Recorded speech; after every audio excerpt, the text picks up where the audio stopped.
There's an old adage, the bigger you are, the harder you fall. And 97% of all businesses fail within 10 years. And my job is to make sure that you understand where you are in the cycle of growth, what's required to get to the next level. And if you lose sight of that, then you'll be trapped as a me leader. No one ever built anything big by themselves. So how you gain context and contrast is establishing your why, understanding through practicing how to make something work, then consistently doing it across all functions, across your enterprise, across your organization, across your business, until you get consistent results, and now multiplying that by getting other people to do exactly what you have already proven works. And then that demonstrates strong me leadership, transferred to we leadership, and about $50 million, and your business has a lot of employees, and they're all believing in where you're going, and they all see it, and they understand it, and they've duplicated it, and they're succeeding.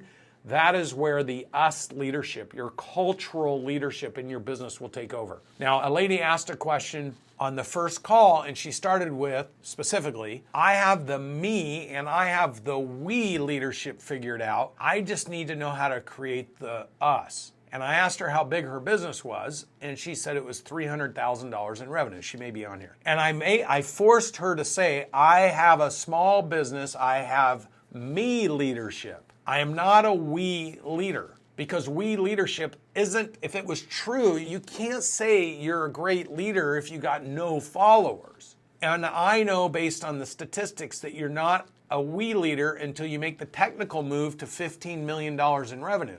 So somewhere between 8 and 15 million, you become a we leader, because leadership is defined by impact and results. And I always use the example, I'm a preacher's kid. I always use the example of the pastor that has a church in a suburb in a population of 2.5 million people with 250 congregants who believes they're an effective leader. And then in my hometown, you go out in the middle of nowhere in a town that's literally called Boring, Oregon, you have a church with 5,000 congregants. And everyone drives 3 or 4 hours to go to that church. Now, effectively, if you're measuring leadership by impact, who's the better leader?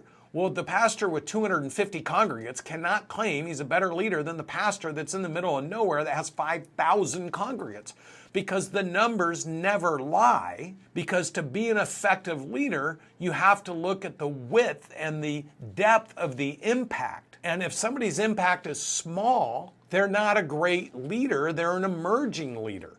And you have to be honest with yourself about where you fit into things versus fooling yourself to think you're great at something, because that shows intellectual ignorance or arrogance. And to get big, the context contrast teaches you have to become intellectually aware and law of curiosity. You have to be hyper curious.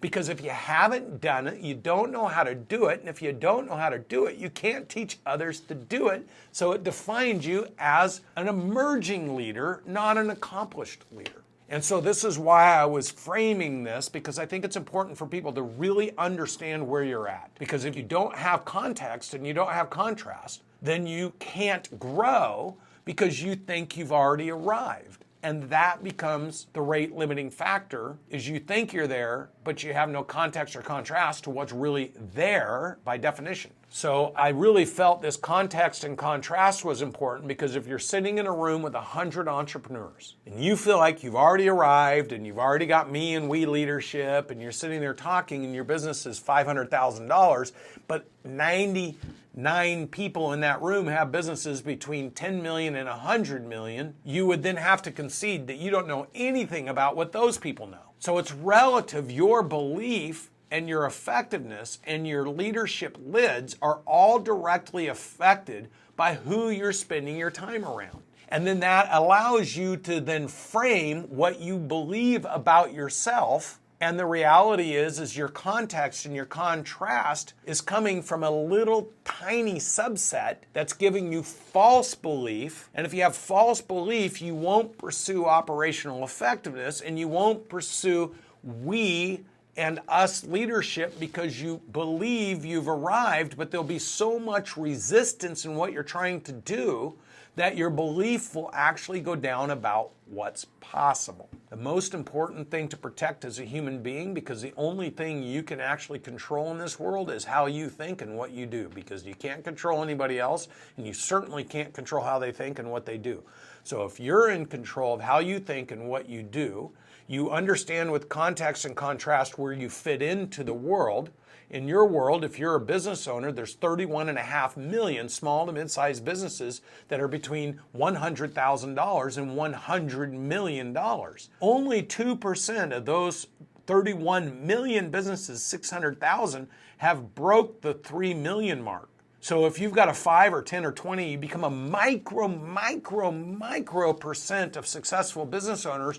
But there's an old adage, the bigger you are, the harder you fall. So as soon as you think you've arrived and you got it figured out, you're susceptible to losing context to what you're really trying to do with who you're really trying to do it. And then 97% of all businesses fail within 10 years. So the big ones fail faster. And my job is to make sure that you understand how these principles integrate so that you can be aware of where you are in the cycle of growth, what's required to get to the next level, and having hyper awareness that the thing that's going to get you there is absolute curiosity and adding people to help you. And if you lose sight of that, then you'll be trapped as a me leader staying small. What you want to move to is me, then to we, then to us.